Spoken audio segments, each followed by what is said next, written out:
Good evening, people. Thank you very much for joining me.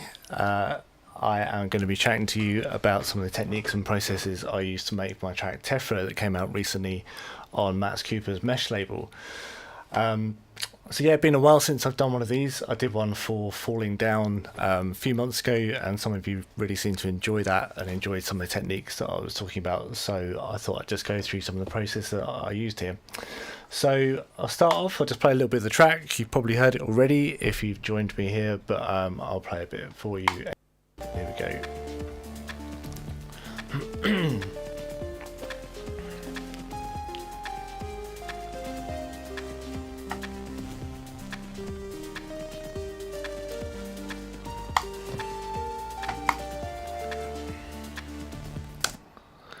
So that's kind of the main hook, the main groove, the main beats and everything kind of kicking off in there.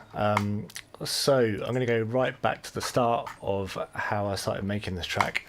Actually began in the Canary Islands about a year ago. I took some of my studio equipment over there with me, relatively small amount of gear that I could fit into a flight case, and just began experimenting with sound without really worrying too much about finishing tunes or like how the tracks were going to be structured or anything like that. Really, I was just messing around with beats and ideas and seeing what I could come up with. So this one actually started in Ableton Live, so I'm going to switch over to that. Now, just for the purposes of demonstration, I'm running this in rewire mode, which means that the audio from Ableton Live is streamed, is being sort of directed straight into Logic Pro and all, kind of all coming out together.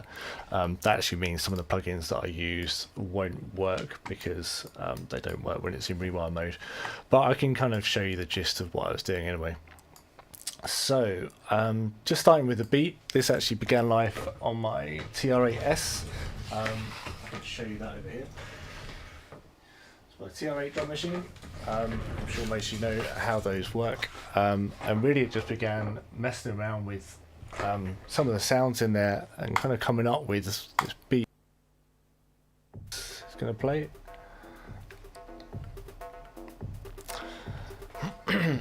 So all these channels you see down here, they're all being mixed down into this one track. I'm just going to break them down for you so you can hear all the individual elements.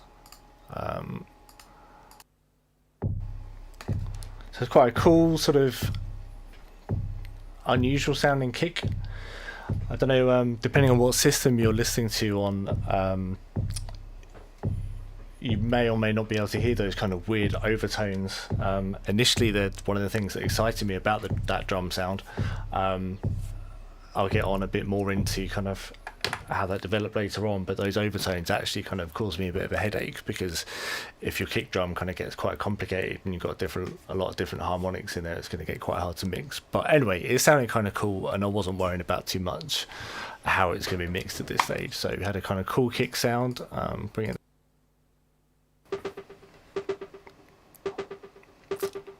It's got a nice kind of bit of crunchy distortion on it and a bit of delay. I'll play those together. And it had this cool, like, weird kind of FM tone sound. Kind of doesn't sound that interesting by itself, but it just sounded kind of weird. I like the sound of that. And there was another one at a different pitch.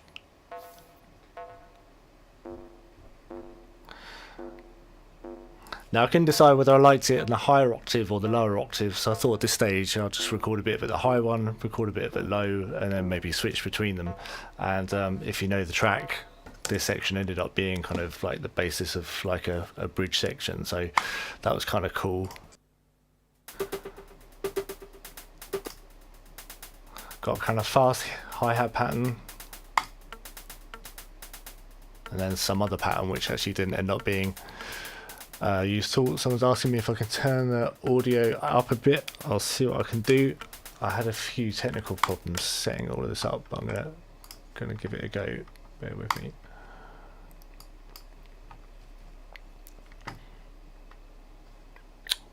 Let's see. Alright, just bear with me a second. Let me just sort this out.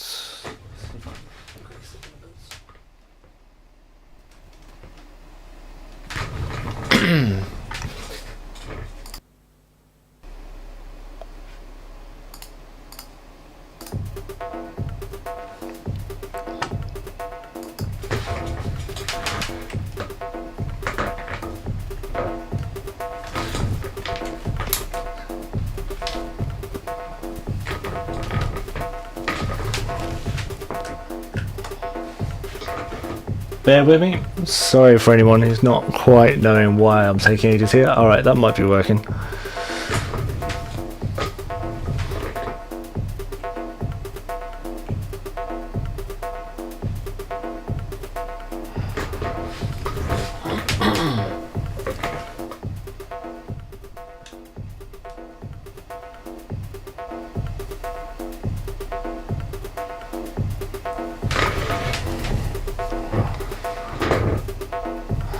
Okay, so I've just been messing around with volume levels. I hope that's loud enough you guys can hear it. It's actually ended up being quite complicated being able to sort of route basically all the sort of channels on the desk in my sound card, and then getting this streaming software to be able to stream that out onto the internet. So hopefully you can hear me. If it's sounding alright, let me know. If it's not, mention something in the comments. That's the kind of basic drum pattern going on. I'm going to move on to some of the other sounds that I was playing around with. Someone's saying turn the mic volume down a little bit. Okay, I can do that. 1 2 1 2. Let's try that.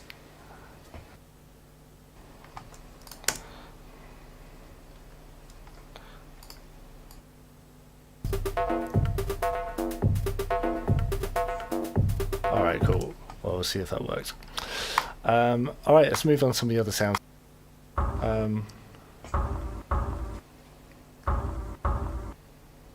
This is like a weird kick drum sound, which I think actually began from, let's see if I can find out where it came from. So this was actually recorded, this is really random.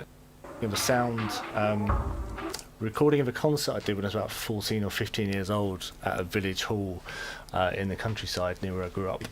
And one of the things that I wanted to kind of experiment with on this trip while I was away is like manipulating recordings that I'd made when I was a teenager. And I've got some like early synth experiments that I messed around with, and I've got this recording of me like playing in a band. So I think that kick drum isn't actually me, it was my mate on the drums, but it's like really crusty, really weird. But anyway, managed to chop a bit of that up and kind of get it into the track, and it just kind of gave this really like dusty, crusty edge to it, which was kind of weird. So let's see what else we've got. Few things that are programmed on machine which aren't actually going to work because, like I said, it was in rewire, but they're kind of not that interesting anyway. We'll come on to that later. Here's something else I was playing around with.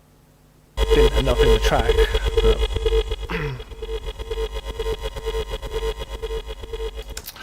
so at this stage I just kind of started adding these sounds in. I was thinking that maybe it's going to be driven into some kind of heavy techno epic, but it kind of didn't end up going. Again, you can hear that.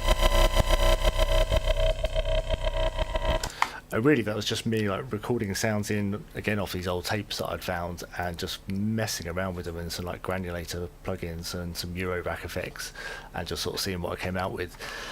They didn't end up being anything to do with the track whatsoever, but maybe at some point I'll go through all of this and kind of bounce them out, and there'll be some kind of other tune. But anyway, I'll move on to some more interesting bits. So we've got this bit of piano here. Now this was something else that I prepared before I went away on my trip. I did quite a bit of recording on a piano that's in our home studio. It's actually my partner, Maya Wolf's, or fiance as I may now say. Her Blutner piano, it's like over 100 years old. It's got this really nice character, and I've got some mics set up on there with the intention of being able to do some recording at some point, but kind of rarely get around to it. But I spent a couple of days before I went on the way on this trip anyway, just kind of making content that I could take away with me and manipulate, not really thinking about like trying to record whole pieces or whole sections, really just improvising, so that I could take it away and kind of sample it at some other point. So I'll just play a bit of one of these recordings which has ended up in the track. I'll show you there.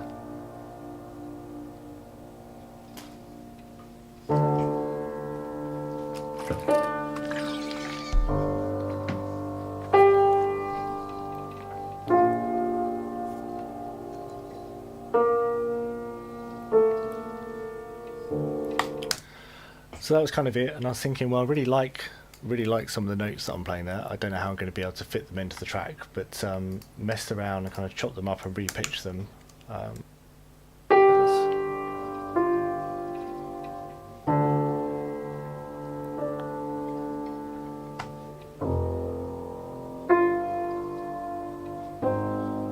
So they kind of sound a bit weird, a bit disjointed at this stage, but I kind of liked that I wasn't really going for like a perfectly recorded piano bit. I didn't mind it being a little bit crusty and sort of messed up. I'll show you a bit later how these got manipulated further and eventually used into the track. But as I say, at this stage I was really just looking to kind of get sounds down that I can sort of mess around and manipulate at a later date. So then we get onto the main hook, which actually began live on my Korg Minilog. I'm going to play you a bit of it.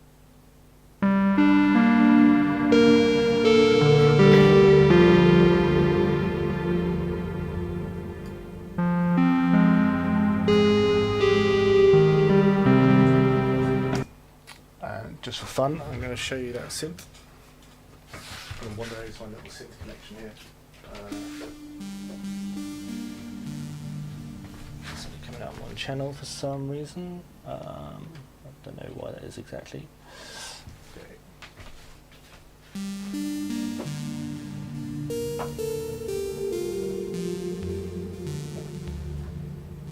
So as you can hear, it's got this. As you can hear, it's got quite a sort of ghostly sound to it. Very soft and very kind of ambient.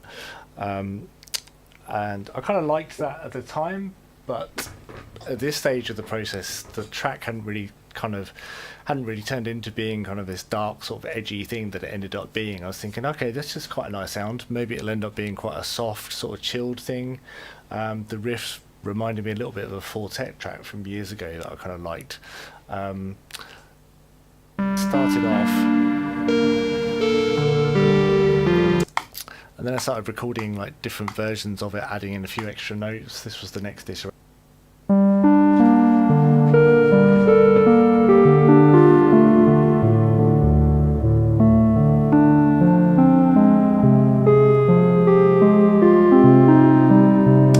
So you can hear there, it starts to get a little bit closer to, you know, the riff that actually ended up kind of going into the track. Let's see, I think there's another version here. And that's without the filter on.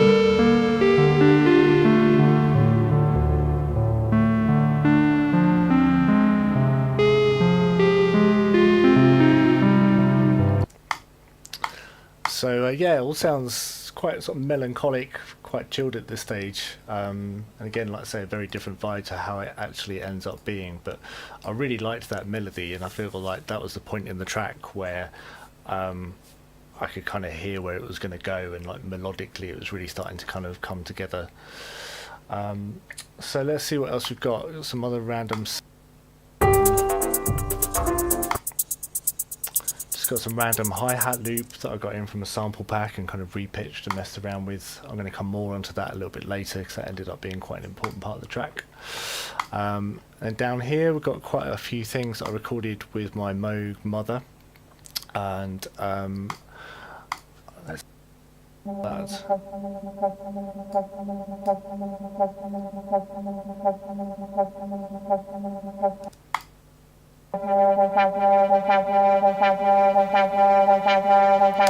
So this was really just me like recording stuff and just messing around with the sounds.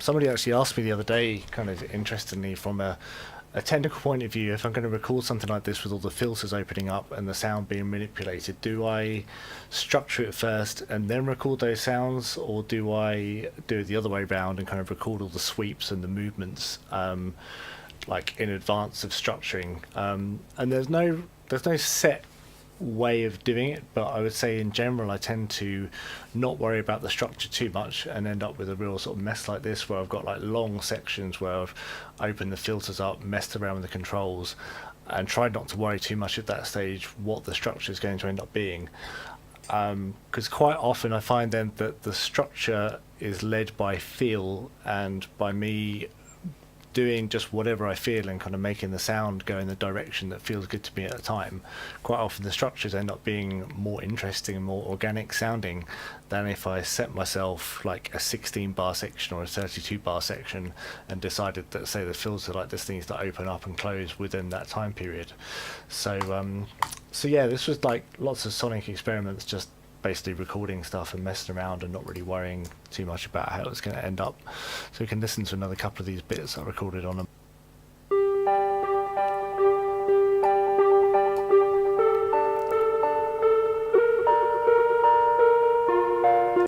It's kind of glitchy, sort of, kind of not quite perfect, but you can kind of hear where that's going. Let's just check out.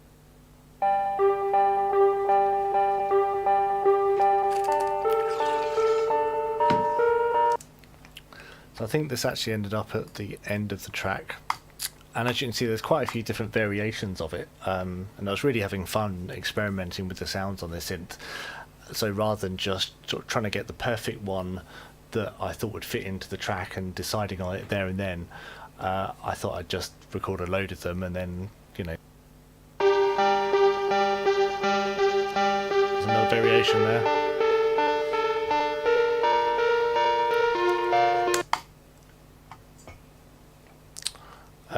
Someone's asking, what about pauses? I'm not quite sure what you mean. If you could elaborate, I'll answer that question in a minute. So that's kind of the basis of what I got down in Ableton, and at this stage I bounce it out, so I've got it all into Logic, and then kind of close Ableton, which I'm going to do now, just to get rid of that. And I really like this idea of working between two different doors. It's sometimes a little bit clumsy and sometimes takes a little bit longer, but psychologically and kind of creatively I feel like I can use Ableton as like a sketch pad for kind of creating all these interesting sounds and ideas, and then when I bounce them into Logic I feel like that's the next stage for me, and that's where I can start to kind of consolidate some of the ideas, refine them, and I don't know, just sort of shape it more into a track. So someone's saying, do I tune all of the parts in key or do I do it by ear? Well, usually I'm kind of playing along to something that I've recorded on a synth, so the I can kind of hear if it's going to be in tune or not. Occasionally, particularly with some of the modular stuff and the analog synths, you know, the tuning does go a little bit astray, so I sometimes use like Wave Sound Shift plugin, which is a really quick and easy way to just nudge things up and down a little bit, or I might do it in Ableton, if that answers the question. So yeah, so now we're into now we're into the Logic project. Gonna have a listen to some here. I'm not quite sure how that started live, but that just sounds like some kind of loop that I've messed around with. Just listen to all the drums together. Actually, you can hear how the together.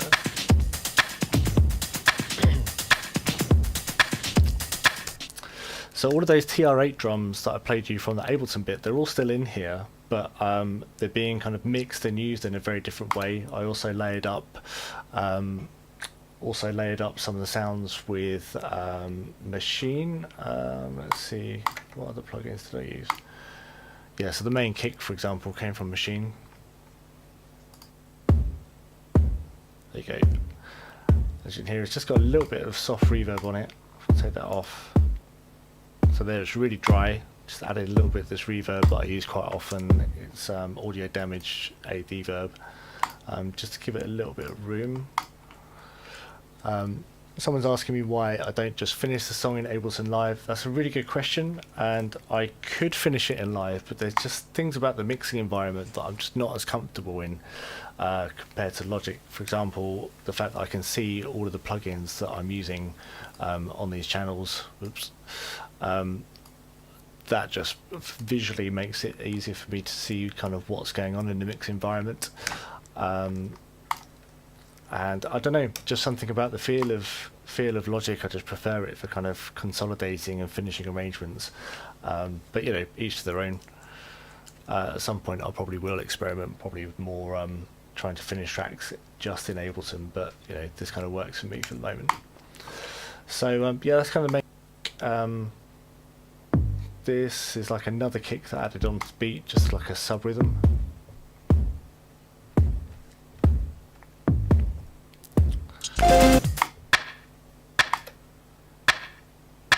Then there's this wooden clap. I can't remember where this came from exactly, but that is actually the sound of a piece of wood being smacked, and obviously sort of very heavily processed. And that was quite a sort of changing point for the beat actually. I wasn't initially going to have a kind of snare pattern as it were, but like once I did that clap in, I felt like it kind of brought the whole thing together quite nicely. That's our weird kick. I think it came from the tape recording. And a few other bits and pieces, so that was all kind of cool. Now something interesting I wanted to show you, this whole loop, come back to that. Now I wanted to get some kind of interesting glitchiness and interesting polyrhythms going on in there, but without it sounding sort of over the top and kind of too sort of weird and too out there. So I'm going to show you this Eurorack module that I use. Excuse the hiss, it's just a very noisy module, but hopefully I'm going to be able to demonstrate this. So I'm just going to flip the camera and we can go over here. Go with me.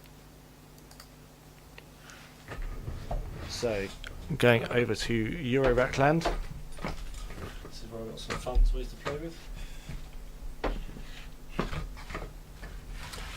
Okay, hopefully you can still hear me. So this is the module that I wanted to talk about. This is the Qubit Nebulae, and I use this quite a lot for drums. I'm just going to put this loop. Okay, so you can hear the loop going through. I'm just going to hit record on this, record a bit of it in. Stop recording, and then I hope you can hear that. I'm just messing around with the speed and the pitch, and it's looping it kind of weirdly at different points. And you can hear already it's got this like really different sound to it now. It's created basically a completely different rhythm.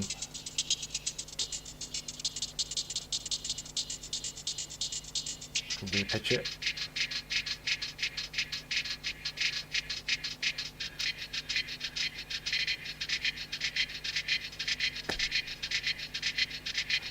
There you go, that's pretty cool. Speed it up, raise the pitch.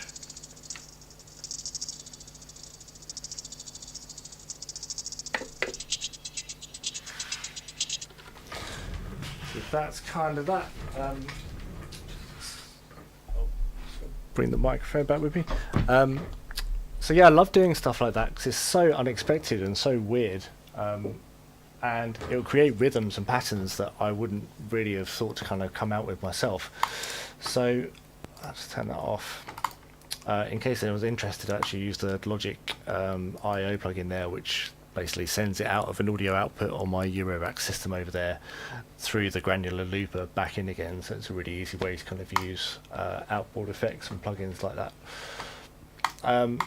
So yeah, basically what I've then done is recorded ages of me just messing around with this weird hi-hat loop, and then try to use bits of it kind of subtly in the track. So I'm just going to play a couple of takes of it here.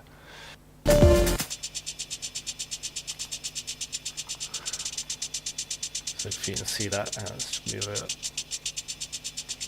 And what I then do is kind of switch between the different takes. I might do something like this to kind of create some more patterns.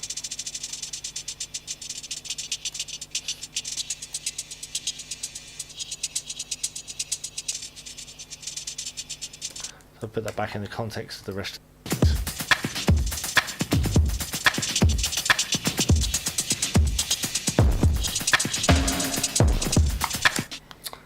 So you can hear how it goes from just being a normal sort of fairly straight hi-hat pattern to having a lot more complexity. And if you were to actually try and program that in, you know, like in Logic or Ableton, it would take ages to get all these kind of like weird little patterns. But I really enjoy messing around with this little module, so just fucking around with that can get some really interesting rhythmic results. And then it's just a case of sitting there for ages editing between all the different parts and trying to make it make some kind of musical sense, which sometimes it does, sometimes it doesn't, but it's kind of fun. So So yeah, that's that. I think that's kind of it really for the drum parts. Oh yeah, here we've got our own sort of weird tonality sound that we got from the TR. We can hear that in context.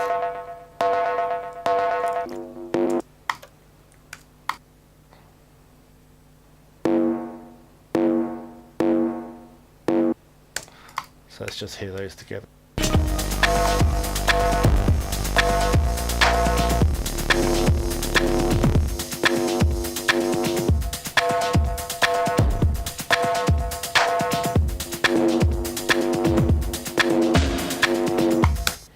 So that was quite fun. I mean, like I say, those pitched drums that I got from the TR8 at the time, I had no idea how they were going to kind of end up in the track, but I just thought, well, that's kind of cool, let's just record that and see what we can do later. And it just ended up being one of those things. I kind of got the main hook in and I was just looking for some other bits to kind of get in there, and I was like, oh cool, I've got this whole like new section that I can just mess around with that's a lot more kind of less melodic and a bit more abstract. So yeah, that was kind of fun. And then here we just got a few extra drum hits that I've made using Native Instruments Battery. It's just individual hits.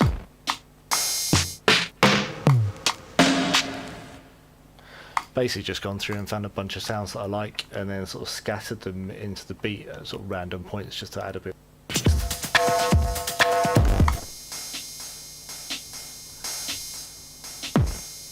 They don't really make much sense by themselves, but in the context.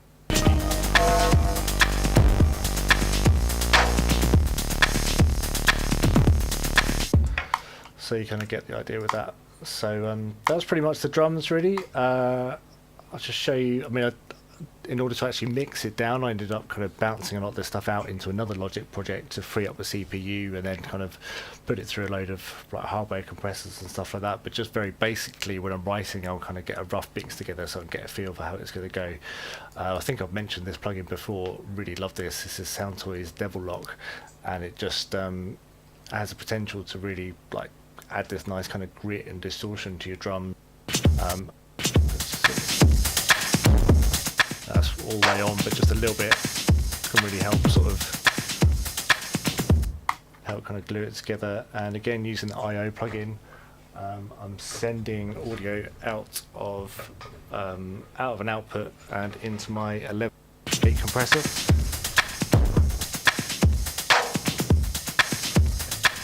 If I just turn that off, you'll hear the difference that it makes. So let's just see.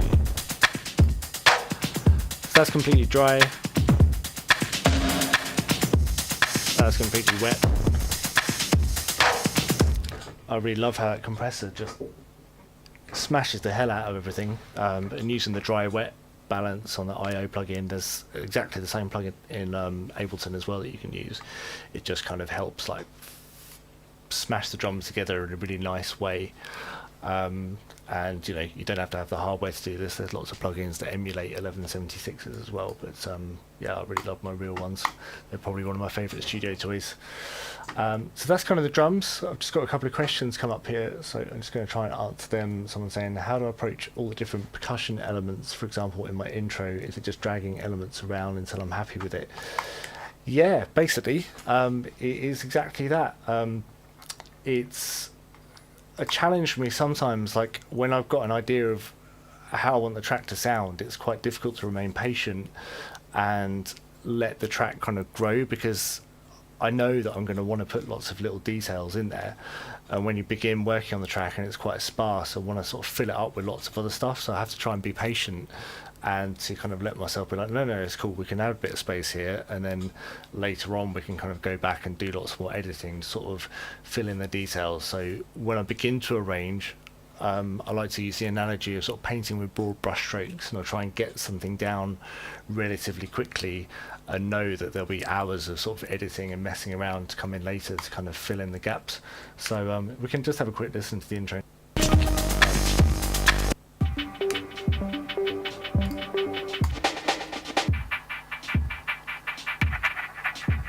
So you can hear there's some of those weird like granular hi-hats going on there.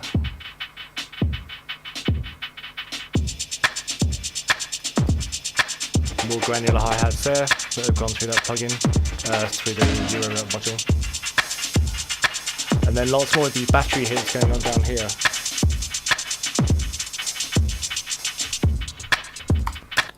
And that's kind of it, really. Like, once you break it down, it really doesn't sound that complicated, but it's just the kind of all the little bits and pieces that you've added in there combined, they just kind of make this like fairly complex structure. Just a couple more questions, going to quickly answer.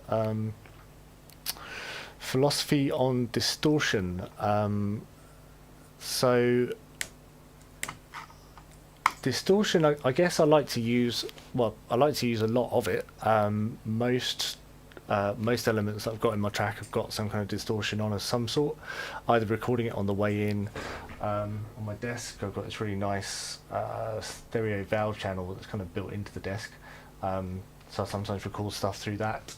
Otherwise, Sound Toys Decapitator, I use a huge amount, and it's for me is more about putting subtle distortion and different types of distortion on lots of different elements. So when they all kind of come together, combined with being able to mix it through a desk and mix it through some other outboard gear, it kind of, I think, adds lots of harmonics and lots of subtlety, giving an overall sort of very warm and kind of characterful sound. And for me, it is all about character. I don't like things to sound too clean. I like them to I like to try and sort of compress and distort sounds in ways that bring out frequencies that you might not naturally hear, or just to sort of bring something out the sound that isn't maybe immediately obvious. So that answers the question. Hi Andy, you just got in touch. It's the CS1X I've got over there, not an AM1X, and actually I didn't use it for about 20 years, but I rigged it up a couple of years ago and I've kind of got it sitting down there, and occasionally I do actually get some sounds off it.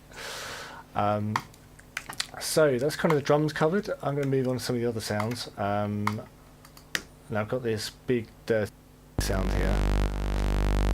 It's pretty raw.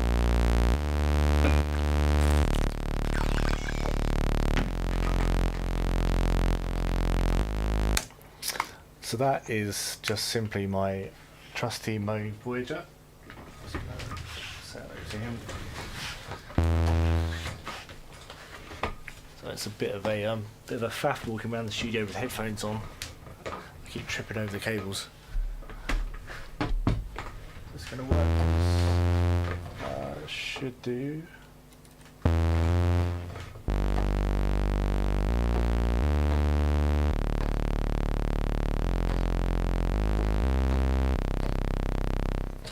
And this is just a really simple, I just need to bring the microphone with me, really simple single oscillator. I think it's, hang on, you can hear the transition, that's pretty much triangle wave, and then it's just blent to a little bit of a saw wave.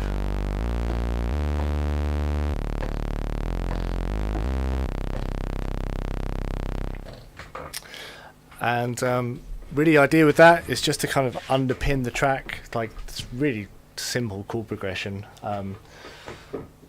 but yeah, it's just got a really fat bottom end on it, and the kind of high end of the sort of graininess you can hear there like really helps it kind of cut through the mixing when things get really busy.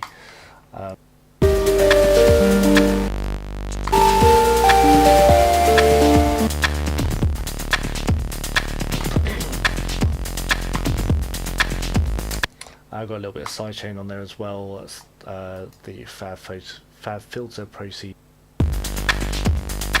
You can see that just reacting to the kick on a really fast attack time, so that when the kick's playing, it's just kind of bouncing out the way really quickly to make some more room in the bottom end for it.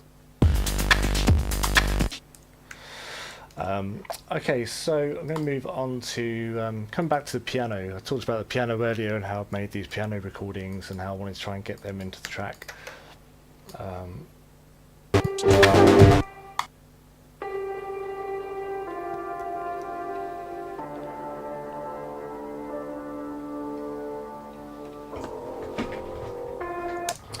So at this stage it's had a bit of reverb put on it, as you can hear, and you can hear like bits of kind of clicking and sounds. That's probably me, like, I don't know, like moving the sustain pedals or something in the room, and I really like how those sound quite ghostly with the reverb on.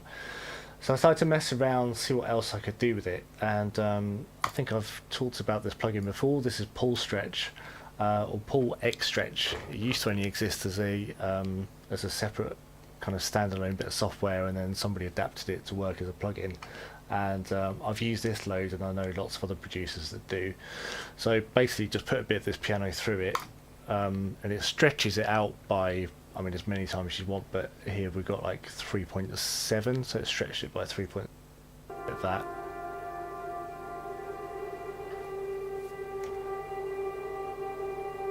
So it's playing it really slowly, and with the reverb on it that's already been put on it, is kind of making it sound really ghostly.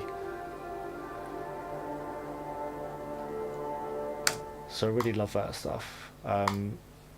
So then I've taken a bit of that and put it into Q Sampler, which is a new sampler that Logic brought out on one of their recent updates that's kind of fairly quick and easy to use. I never used to use the Logic inbuilt sampler, the EXS, that's like been there since the very early versions of Logic. It was very clumsy and very outdated, but I was very pleased when they updated it into this. So basically created a plug-in instrument. I'm just going to show you, literally just playing a couple of keys.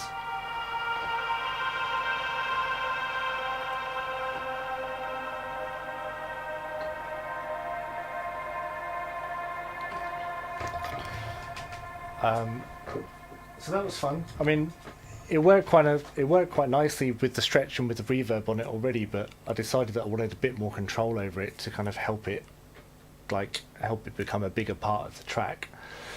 So yeah, put a load more plugins on it. We've got Valhalla Supermassive, which is a really nice plugin. It's really big sounding reverb. Looks like I've done a bit of EQ and a bit of distortion, like I was talking about. Santoy's Decapitator I like to use quite a lot. There's another plugin here by Output that I've started using fairly recently, and I've just got the dry wet mix sort of halfway up here, and it's again like a sort of granulator, a little bit like the Eurorack module that I was showing you earlier. Where are we? I'm just going to play a bit of that.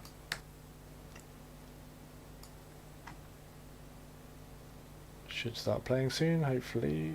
There we go. So I've put that on full wet, you can hear what that's doing. And I just recorded some automation, I think. Yeah, you can see I've been messing around with it.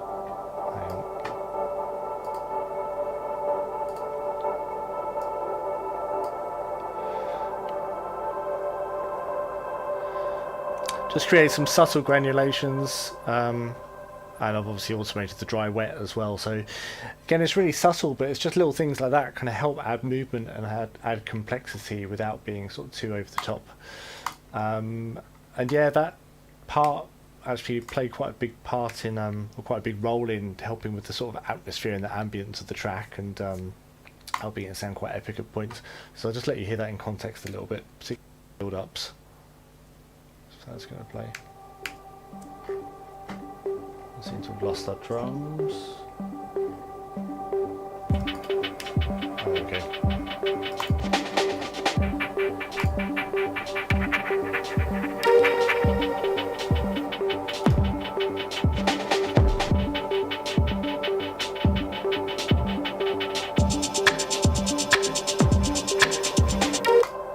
So you kind of hear what that's doing, just adding some build. So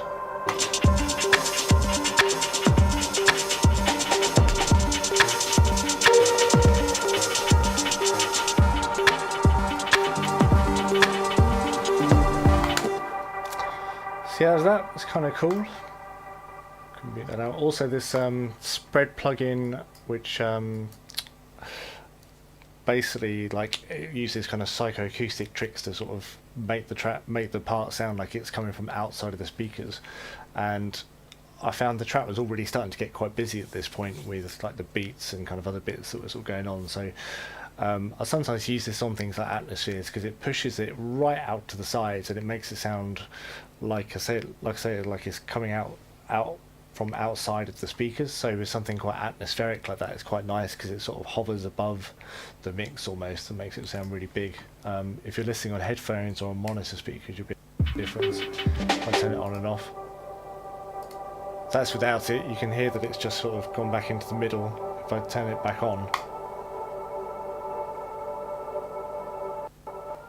you can hear it gets a bit wider. So yeah, that's kind of cool. What else have we got? So we've got some part called Train Edit. I actually meant to show you that in Ableton before I closed it, but I forgot. But basically, this started as just a couple of sounds of a train horn. Like if you imagine I think an old style steam train that's about to go through a tunnel or something, they used to kind of blow the kind of horn, and it would sound this really loud sort of steam alarm. And I found a sample of that, chopped it up, put it into a sampler, and just kind of messed around, basically like playing it. And it had this really interesting texture to it. I'll just play a bit of the dry sound over here.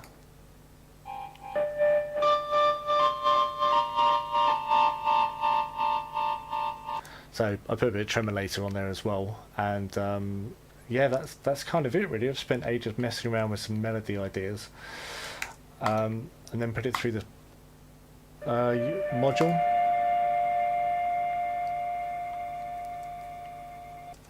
I can show you that actually. Just set that up quickly. So if I send that out, I'm going to send it back out of the Euro rack. I hope this is going to work. It can sometimes be a bit clumsy and a bit temperamental. Let's just see if that's going to work. Okay, it did. That was cool. So I'm going to show you this bit of kit. So going back over to Euro rack. So that is going through this black hole, as it's called.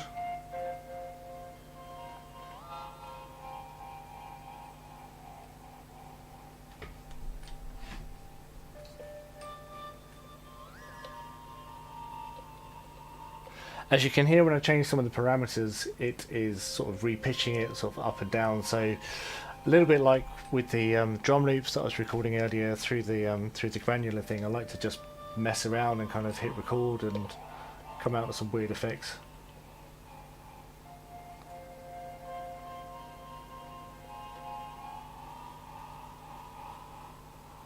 So yeah, that's kind of fun. We can go back over here.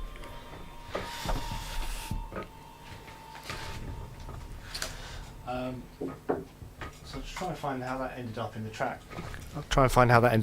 There are quite a few different versions of it. Looks like there's one.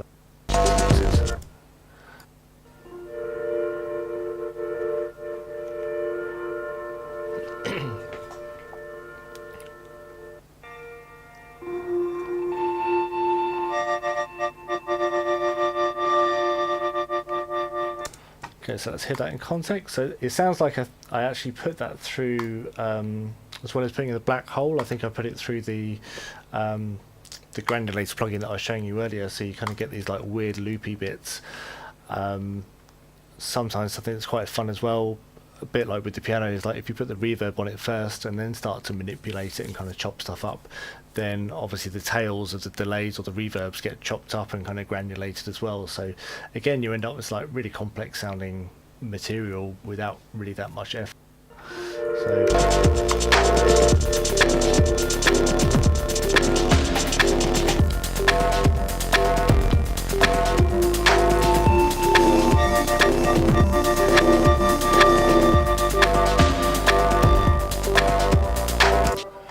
So yeah, they were kind of cool.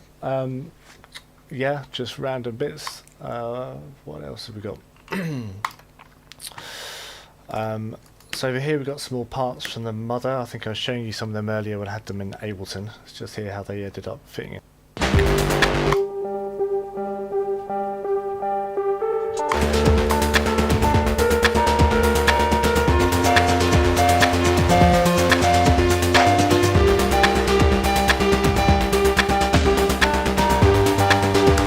So yeah, really simple melody, sort of going that two-part thing. The Mother is actually a single oscillator synth, but I like there's so much stuff on the internet with people kind of talking about interesting ways to use these synths. It's semi-modular, so it's got some kind of patch points on it. And I found somebody talking about how you can basically kind of get two notes out of it all once by patching like one output into like some other thing. I can't remember exactly what it was now, but it basically sounded like instead of playing one note at a time, it meant it could play two notes at a time, but they were slightly out of tune with each other, and it was really difficult to get it to sound melodic and actually kind of nice. But I did manage to kind of get some parts of it. But if you hear the melody, the way the sort of progresses as the notes change, it kind of goes more out of tune, so I could only play a really simple melody on it. Just turn the filter off so you can hear it better. Particularly that one is quite discordant.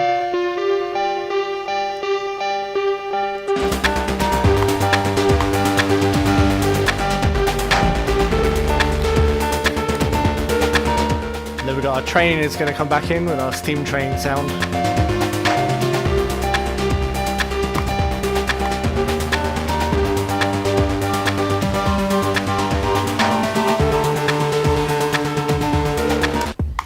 So yeah, that's kind of cool.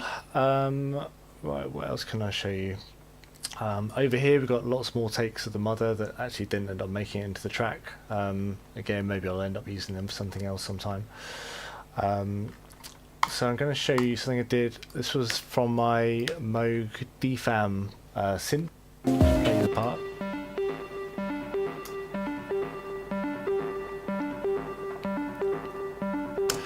This is quite a fun little synth. It's really random. In fact, I'm going to show it to you. We can go back over to the synths land. See if this is going to work.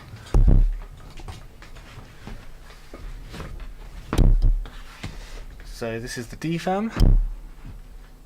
Let's see.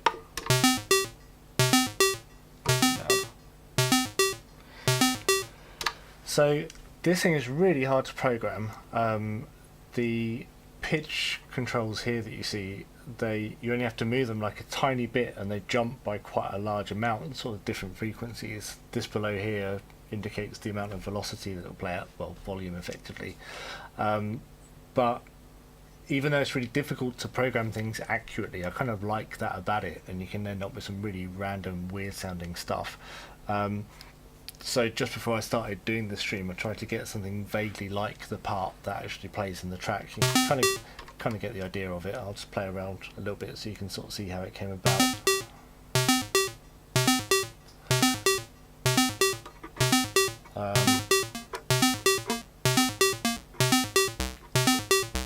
It would have been something like that.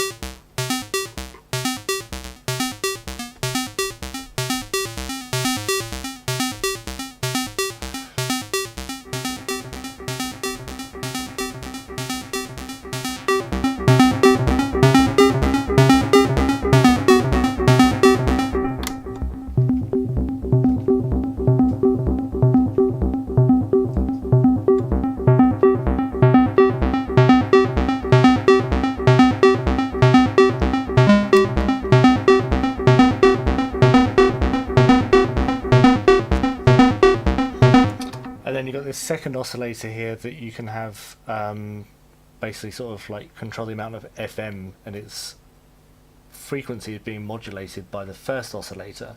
So if you've got like sequence to call little pitch sequence like I just have sort of using the first oscillator, you bring in the second oscillator and it's also kind of modulating to that pitch. It's kind of weird, but it's, like I say, really unpredictable and kind of cool. So that's both oscillators playing together.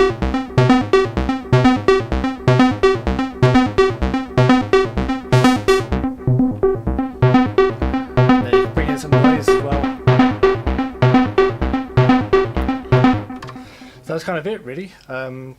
Like really fun, really simple little part, but ended up being quite an important part of the track. Sometimes it's just those little loops that you create and add some interest through, you know, filtering and modulation that just kind of help, like, I don't know, help carry a track along. So let's go back over here.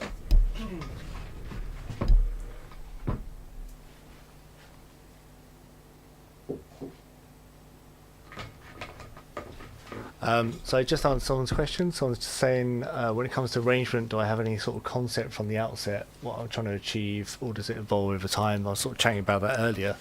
I don't have any concept of the arrangement whatsoever, really. When I start out, I'm just messing around with sounds. In fact, you can see over here, over the left-hand side, that's kind of how things start out, just in like one big loop. And I'll just record loops of stuff over here, and then at the point where I decide that I've got more than enough stuff to play around with, then I'll copy and paste stuff over here and start to try and sketch out some kind of arrangement. To be honest, I find it quite daunting sometimes when I've got so many good bits that I'm really enjoying playing around with, like over here. It's kind of like, what do I start with? Like, am I going to start with the drums? Am I going to start with something ambient and atmospheric? Like, how's it going to work? But it's a funny one, but you usually find out once I get over that and start to kind of get into it, ideas start to flow, and maybe bring in the beat and a few other sounds, and then you drop something in, maybe a little bit like that DFAM part that I just showed you, and I'll be like, oh, wicked, cool, okay, I can hear how that's going to evolve now. Obviously in this track the main melody was going to be a really key part of it, so it's kind of knowing whether you want to drop that in right at the start and that be the kind of calling card of the track, or whether you want to kind of like bring it in a bit later. Yeah, I mean, at the end of the day, just experiment and kind of sort of see what works. So what else we got? Okay, so the main hook, as I mentioned earlier, it started off on the chord Minilog. I'll play that itself. Very sort of sad sounding.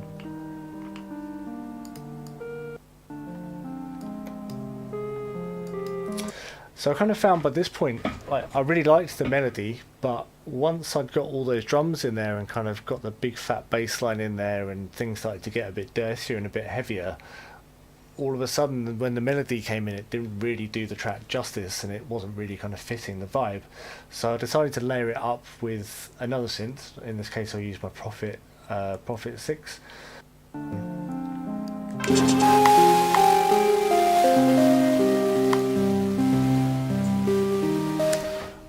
You can go over and have a quick look at that. Let's see if I can do this. Let's see if it's going to work.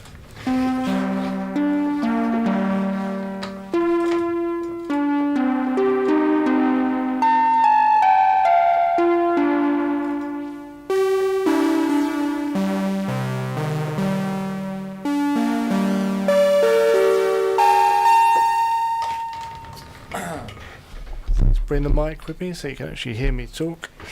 So yeah, there's actually the distortion that's... sorry, I just realised the camera's probably flying all over the place. The distortion is what really kind of makes this sound, like the Prophet's inbuilt distortion. I'll turn it off.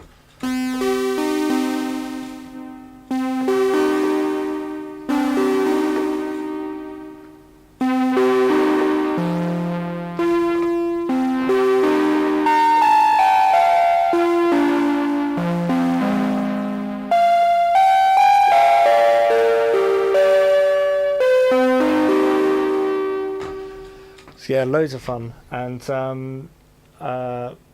again, like I was doing with the granular looper, just recorded lots of takes of me recording this melody, well, recorded the MIDI in, the MIDI playing the melody back, and then messing around with a lot of the controls, like the delay, for example. Just show you what that does if I mess around with it.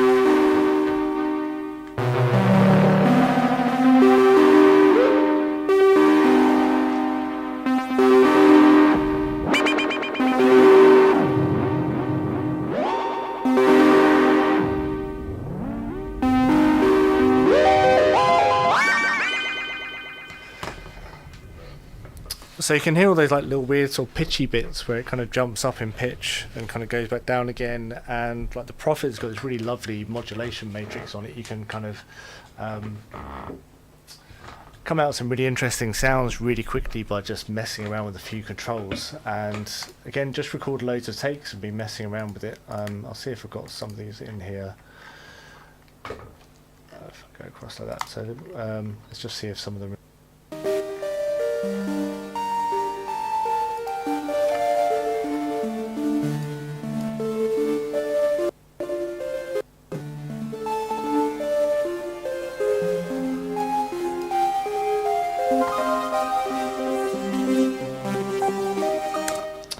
So that little bit at the end there that you just heard, that I think that was me messing around with the delay control like I just showed you to make it kind of jump up in pitch and sort of back down again.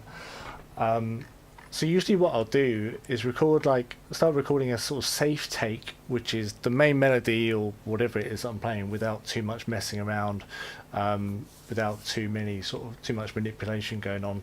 And then I'll record takes where I'm just going nuts, kind of doing whatever I want to it. And then quite often I'll use like the quick swipe to kind of chop between them and find interesting parts. So for example, that bit, if we listen to the whole take of that section, that's probably just weird mess.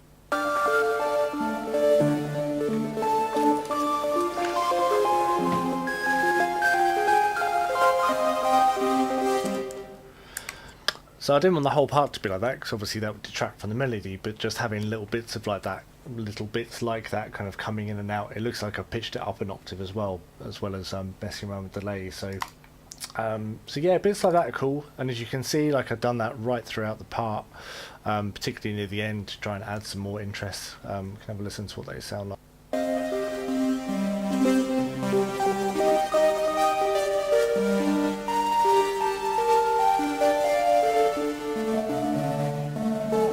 I think there was a bit of ring modulation on that bit.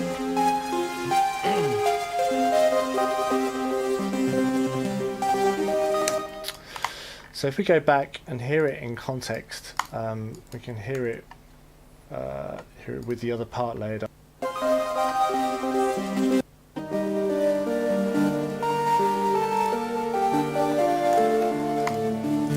So you can hear we've got the Minilogue sort of sad sound under there. That's still in there, and I'm really liking the depth and warmth that gives. I've also used this spread plugin once again to kind of push that out to the sides and give it some extra depth. Sounds very mellow, and then layer that with the Prophet on top.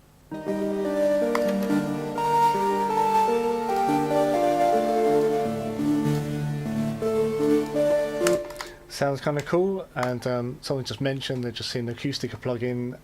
Yeah, absolutely love these plugins. That really helped help the Prophet kind of cut through and sound a bit brighter.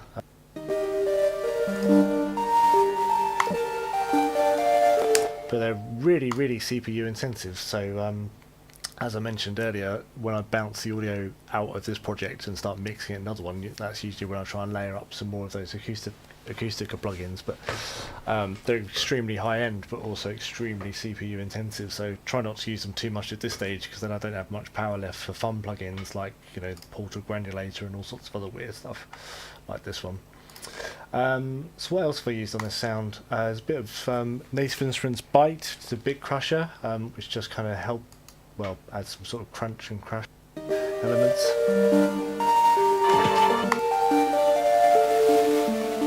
You can really hear the crunchiness at the top end there if I turn it all the way up. I'll bring it off.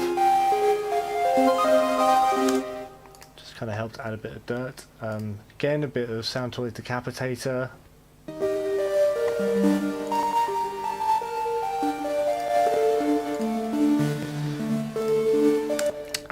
Also, this plugin which I use really useful. It's Native Instruments Transient Master. So if I just turn off some of the other plugins, so you can hear it a bit clearer what that's doing.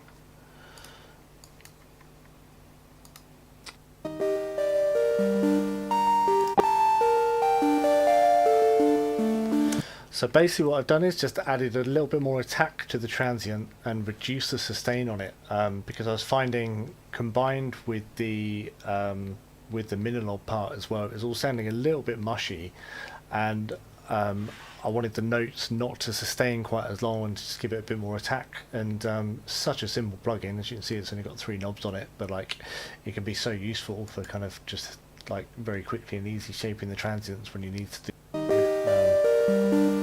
Turn it back on. So you can hear it's just punching through a little bit more, which layered with the Minilogue just kind of gives it a bit more bite, which is cool. And then a little bit of reverb, a bit more distortion, a bit more delay. And as you can hear the brightness really coming out with this acoustic plugin.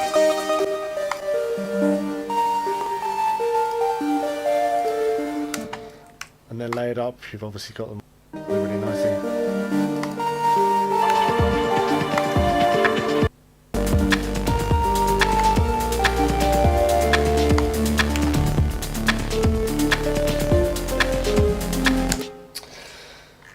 So that's kind of it, really. That covers most of the main techniques.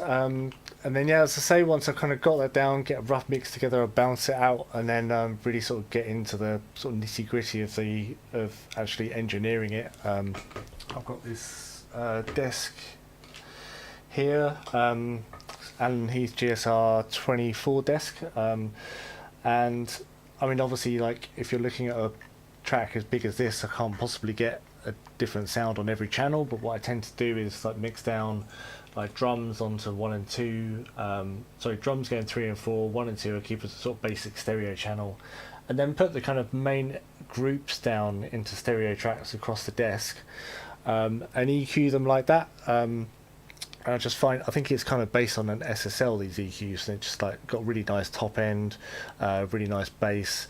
I tend to use it more for sort of sweetening sounds and kind of overall general shaping rather than sort of like corrective EQ. I'd rather do something like that with like the Pro Q3, maybe by FabFilter or some other plugins. And yeah, that's about it really. Anyone wants to ask any questions, I'd stay on for another couple of minutes. So I was just saying that Gerald is saying, yeah, it tends to make instrumentals always struggles with arrangement and structure, tend to wing it and see what happens. Not sure if you should go in more with a game plan. I'd say not really. I mean, personally, I found that playing live has really helped me with structures, and something that I've experimented with a little bit is using the Ableton Push, which I use when I'm playing live, and layering sounds, sort of like putting the sounds into Ableton if I'm going to try and arrange in Ableton, which I do sometimes, and try and record me just messing around with the structures in that before I kind of get too involved in anything else. And I mean, I know of people that actually record their structures by, you know, putting rough arrangements down in Ableton, just sort of playing them live. I found that quite useful for sort of sketching and to kind of get an idea of how I might like the different sections to flow, but generally I found that kind of goes out the window once I kind of get into the creative process in Logic. So really there's no rules. Do I have a sub in the studio? Somebody's asking. The answer is yes. It's sitting just under there. So Adam Audio sub 12, which complements my A77X monitors that are sitting up there.